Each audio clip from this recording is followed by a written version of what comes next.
Howdy, y'all. I'm Aden from Lions Honor Gaming, and I figured what better way to end the year than by doing a post-com playthrough of Super Mario World, one of my favorite games of all time. And it only makes sense that we do this because back when LHG was new, we did a Yoshi's Island playthrough that was a solo adventure, and I figured, hey, fuck it. We got Super Mario World, let's do that one.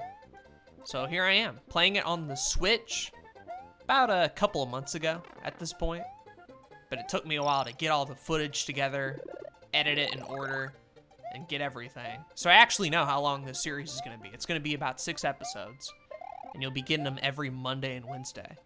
The only part I haven't done is the commentary that you're listening to right now. So hopefully you enjoy the post-com nature. I know not everybody is a big fan of it, but hey, super convenient to do. And it just sort of lets me talk about whatever the fuck I want to talk about and not have to worry about the gameplay. Because Super Mario World is not a very hard game. It has its moments, for sure, that can be somewhat difficult and annoying, and we'll get to that eventually. But I've already beaten it before.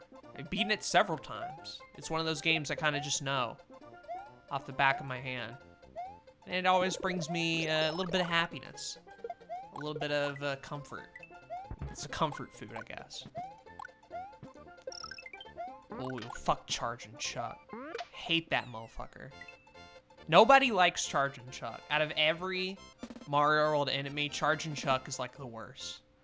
I've never met a single Chargin' Chuck fan in my life. Because they're annoying. You can't kill them. They throw shit at you in later stages. It's fucking awful. Fucking mean. I'm sure longtime fans who know me personally remember that I actually did a Mario World Let's Play back in 2017, May, I believe, May 18th. And that was one of my earliest playthroughs on Blue Couch Productions. And it looked a lot worse than this because I was capturing it from an actual Super Nintendo and it was grainy and nasty. But thankfully, SNES Online for Nintendo Switch makes the gameplay look fucking incredible, and I can just record it with the Pro Controller, which is awesome. But I think that original playthrough was like 15 or 16 episodes. Now, granted, they were much shorter, but I was also pretty bad at a lot of the areas in the game and died frequently. So this time, hopefully, it'll be a bit more chill. Yoshi's Island 2. This is like the first level that a lot of people typically do when they play this game. Just because it's the closest, and you get to see Yoshi quicker. I want to talk about Yoshi, guys. Any Yoshi mains out there? Hope not. We don't stand no Yoshi main. But Yoshi in a Mario game, like, that's fine. It's just Yoshi in Smash people got problems with. I'm actually a relatively big fan of a lot of Yoshi's platforming games, and this here was his first appearance. Back in 1991, a launch title for the Super Nintendo, and I imagine Yoshi was kind of a big selling point. Because, Mario had already had some platforming adventures, 1, 2, and 3 on the NES, big successes, right? But, going to a new console, going into a new age, you gotta wonder, like, how would Nintendo market the game? And they figured, hey, give Mario a little green dinosaur to ride on that like shits out mushrooms and spits fire. Like, okay, sure, Nintendo, all right, Shigeru. I mean, maybe he's had a little bit too many mushrooms himself. That's all I'm saying. But no, I like Yoshi. Despite all the shit I gave him in Yoshi's Island and the shit I will continue to give him in Smash Brothers, Mario World and some of the later Mario games, he's just very casual. He's cool, he's dope, and I really love, actually, the fact that you can take him around from stage to stage. Like, pretty much every level, except for bosses and Ghost House, I believe. You can just take Yoshi with you, which also means, and this is something I didn't know until a little bit later, you could go back to that first stage, grab Yoshi, and then take them to wherever level you're stuck on. So there's like a couple of areas with secret exits that you need Yoshi for, but you might not have them, you might have lost them like a stage or two back. So you just go back to Yoshi's Island 2, grab Yoshi, beat the stage because it's super easy, and then go to the stage you were having trouble on, and bam, you just have Yoshi there. You just farm, however many Yoshis you want, which I'm sure is like very inhumane, right? Very shitty to do. But fuck it, you know, Pete ain't watching. What they gonna do about it? So I think it's cool that you can take Yoshi with you in practically every stage. I don't know why they're not available in boss houses and ghost areas. I guess because they wanted it to be more of a challenge, I suppose, but both of those levels function fine without Yoshi. Maybe it was a technical reason? I don't know. If anybody knows that, let me know. I'd love to hear the reasoning behind it, at least. Because, yeah, he was clearly a big focus. Speaking of things I love about this game, check out this world map. It's so nice and detailed. And I know technically, like, Mario 3 did it first. But Mario 3 felt very disconnected. It's a problem I have with a lot of world maps, especially in later Mario games, where all the areas just feel, like, super disconnected and spaced apart. So, like, you would have the grass area on one screen, and then you would move up, and, like, bam, suddenly you're in a desert world. Mario World, though, and the reason why I love its world map so much, is it's all connected. So there's not, like, a bunch of pipes or whatever to go from one area to another. Like, you can start on the beginning of this map and go all the way to Bowser, and it's, like, a natural progression. So the second world isn't actually, like, a desert world. It's just donut plains, which looks very similar to this one. And so when the newer, like, wackier areas show up, like the Forest of Illusion or Chocolate Island or whatever, it feels more special because we've had several worlds that kind of use this basic theme. So I think it's actually better than Mario 3's, which might not be a popular opinion, but I don't know. I like the fact that it's detailed. I like the fact that you have options to choose. The only thing that Mario 3's world does better, I think, is the mini-games, because you get, like, card mini-games and item places. Mario World doesn't really have that. But if they did, hey, make it even better. Add in suggestions to, like, a 30-year-old game at this point? Hey, Nintendo, you should have thought about doing this instead. Yeah, I'm sure they care. I'm sure they care. But now, as you can see, we have to drop Yoshi off. We'll be back, buddy. You have, like, a bike chain you attach to him so no one steals him. Speaking of which, by the way, this may surprise some of you, but I am now a bike owner again. I have a bike. Aren't you, like, 23, Aden? Look, I'll explain. All right. So, my mom has been in the habit recently of, you know, walking, eating right, trying to get healthy. A noble plight, one that I've been on myself before. So I've been, you know, walking with her, eating a bunch of weird-ass food.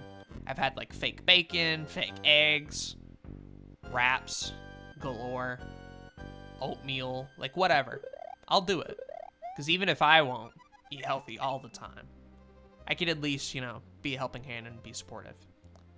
So, all of this to say, she got bored of just, like, walking and being on the cardio glide, so she was like, man, I really want, like, a bike. I'd be like, oh, man, I kind of, like, would fuck with the bike, too, because I was a pretty big biking kid. I mean, it took me long to learn how to ride said bike. Ethan figured out how to ride a bike before I did. Trivia, I guess. But once I figured it out, I was a pretty big fan of biking. I guess the problem was, as I got older, I still loved the bike, but adult bikes, like, suck, you know? They have these very thin seats. They're very awkwardly built, primarily for speed. It's just like, I don't want that. I just want something, you know, nice, comfortable, and easy to ride around in. Not that hard to ask. But, you know, kind of as an early Christmas present, got her a bike. Like, here you go, Mom. Here's a bike. It's this blue, Huffy Trail Runner. And it's a mountain bike, so it has gears and, you know, brake handlebars and stuff like that. Damn, I died to Iggy. That boss sucks, by the way. I don't know if I've mentioned it before, but that whole Iggy fight It's just a pain in the ass, because every time you jump on him, he'll go the direction depending on the slope. So if it's one way, he'll glide that way. If it's the other, he'll go the other way. So it just feels like it's more luck-based than anything. It's super annoying, because out of all the Koopa variants, that's the one that bothers me the most. And there's another fight that's just like it later down the road, and it also sucks. But we'll get to that when we get to that. Anyway, back to the bike story. So they got her a bike, and we were happy for her or whatever. But then came this growing concern that if she were to bike by herself, that something bad could happen. So they wanted somebody to go biking with her, and since I had been walking with her, they were like, hey, if we got you a bike, would you ride it? I'm like, sure, why not? Not expecting anything of it. Until literally like last night, we just went to Walmart looking around for a bike, and we found one. So now I'm a bike owner. Oh, I love these little cutscenes. They're so cute. Every castle has a different animation like that, and a little text telling you what's happening next. I think that's really cute. Adds a little bit of cohesion, a little bit of a charm, a little bit of a mood to Mario World. And Yoshi's Island did something kind of similar with, you know, the castles blowing up and stuff. And now here we are on World 2. But yeah, I have a bike now. It's a Huffy Scout, and it's kind of this gray mountain bike, very similar to the one my mom had. But the cool thing, I think, honestly, was not just the fact that I have a bike, but like, have you ever bought a bike from Walmart before? Like, think about it. Like, when you got a bike, did you get it from Walmart? Because the whole system they have to like get those things off these huge metal racks from super high up is like crazy to me. And I've never really thought about it before until recently. But, you know, if you've never bought a bike from Walmart, they're on these metal racks. And some of them can be, you know, pretty close to the ceiling. So what they'll do is they'll get like a hook to hook a part of the rack and then like push it downward into like the left so they can gradually ease it down. And what'll happen is it'll stay in this spot, but then it'll kind of fold out into this like even weirder metal piece until finally they're able to get it lowered to the ground, and then the whole thing will kind of retract back. I just thought that shit was cool as fuck. I'm like, here's something that had like way too much over-engineering and thought put into it. Like, they went this hard on trying to make bike management easy for people to go and just buy a bike. Which is nuts. It's like the most work I've seen put into something like this. So I thought that was cool. Man, I'm getting my ass kicked. I just want Yoshi. Bro, I just want Yoshi. And I want that cape. But I want Yoshi. I'm gonna still try to get this cape, am I? Come on, Aden. Oh, I ate him. Oh, you don't get the cape that way, I guess. Okay. Look how stubborn I am. I'm still not leaving. I am sticking around, waiting for this forsaken cape. It's not gonna happen, Aden. Just leave. Thank you. Very cool. So those are the green blocks, and if you go to the green switch palace, which is similar to the yellow one we went to earlier, you can fill those things up as well. Unfortunately, I don't know where they're at. I actually don't know a lot of the secrets in this game. And you would have figured by now I would have like taken the time to learn it, but nope. Hadn't really given it much thought, so this is probably going to be one of those playthroughs that's not 100%, not very secret oriented. We're just going to get to the end and have a good time. That's all. Can I get like more than 1 star? Hey, 2? That ain't bad. One more. Nope. I didn't even get anything for that. Wow, not even a power-up? Damn. Talk about bad luck. I got like every little bit going against me there. I think this is our first auto-scrolling level. Which are definitely not my favorite in Mario World, to say the least. Because they, you know, put you in pretty shitty scenarios a lot of the time. where you're having to guesstimate what happens next. Get very little time to properly react. I think in this stage, where it really gets bad is with these crushing deaths. So that block will come down low enough and crush you, and then you'll be dead.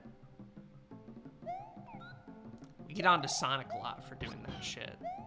So many crushing deaths in Sonic and things that can just instantly kill you and you can't see what's coming. But Mario has his fair share of bullshit too, you know? Crush deaths in general are just one of those things that's like, yeah, I mean, I guess, right? Like, you don't want to, from a game design perspective, if something crushes you, right? Like, you're not expected to live, I guess. So I guess, you know, they have to have a death as a punishment for that, because it would look weird if you could just survive a crush death. But, still, I wish there was a better solution. I wish there was a way we could avoid that altogether. Maybe don't have, like, crushing obstacles. I don't know. They're not fun. Just kind of, like, boring in the best case and, like, annoying in the worst case. Speaking of sometimes annoying, these are the ghost house. Another area we have to leave Yoshi behind. And this is about as far as Mario World will typically go in the puzzle department, where you have a bunch of different rooms and your main goal is just to try to find a way out. If you don't, it'll kind of loop back to the start and you continue to do the same rooms over again. Now, these are probably like the most unfun rooms as a beginner, because you really don't know like how you're supposed to solve any of these areas. But, you know, as you continue to play it, you'll figure it out. Like, oh, if I hit this block again, there's a little piranha. Like, nobody would really know that the first time around. But you do these ghost houses enough, and you figure out the solution, and then by the time you've beaten the game once or twice, like, a lot of these levels can be beaten relatively quickly, because they are just so few rooms in each ghost house. You just go in, find the exit, get out, and move on with your life. Like, wow, this shit was easy. But some of the later ghost houses definitely are not. It'd be very much a pain in the ass. And you notice now we also have the cape, which is dope. I still have not really mastered flying with the cape. So there's gonna be several times where I try to, and then either fuck up or die. What I can do with the cape is glide. I can glide easily to the ground, no problem. And that's typically good enough for me. But flying with the cape, it's a toss-up. I know you're supposed to, like, rock the D-pad up and down, but I've never been able to get the pattern and the rhythm down for it. Definitely out of all the ways that Mario can fly, the cape is the hardest. Raccoon, relatively easy. Yoshi, when he eats a blue turtle, he can fly. And that's just pressing the button over and over again. 3D Mario, right? Like the wing cap. Another relatively easy method. Cape's the only one I suck at. It's awful. So this bonus game's fairly simple. You're just supposed to get 3 circles. Like that, and then you get an extra life. Ooh, 2 in a row. Can I get a third? No. I got 2 lives. 2 lives out of that. 19, though. Still ain't bad for an early game playthrough. We've only died, I think, the 1 to Iggy. And then I've managed to rack up some lives. Get another one, though? Okay. Shit was pog. I'll try to cut down on the explanation stuff in later episodes, but in case you're brand new, Lions Honor Gaming, or haven't seen me play this game before, I feel obligated, you know, talk a little bit about the history, talk a little bit about the mechanics, so that in the upcoming episodes, I can just sort of vibe and chat with you all, and you guys can watch the gameplay on this nice border. Shout out to the border, by the way. I found it on a website, retropie.uk, I think. But it was like green or something, so I just went into GIMP and edited the colors to make it look like that LHC orange or brown. So if you ever do retro game playthroughs on LHG, this will probably be the border you see them in. It'll work for like 4x3 games, anything old school. And I like the aesthetic of it. It's very easy on the eyes. Now, of course, for like HD games, we really won't need any border. So you probably won't see it for everything. But for some of the older school ones, I like the way this looks. And I, shared it with everybody. Like, hey, if you want to use this border for your own projects, enjoy. Like, thanks. Thanks, ho, I will enjoy. Maybe I will use it. Maybe I will enjoy the fuck out of it. What you think about that? And here we are on Morton's Castle, the final level of World 2, and the final level for this episode. Once we beat it, I'll just sign off and go from there. Again,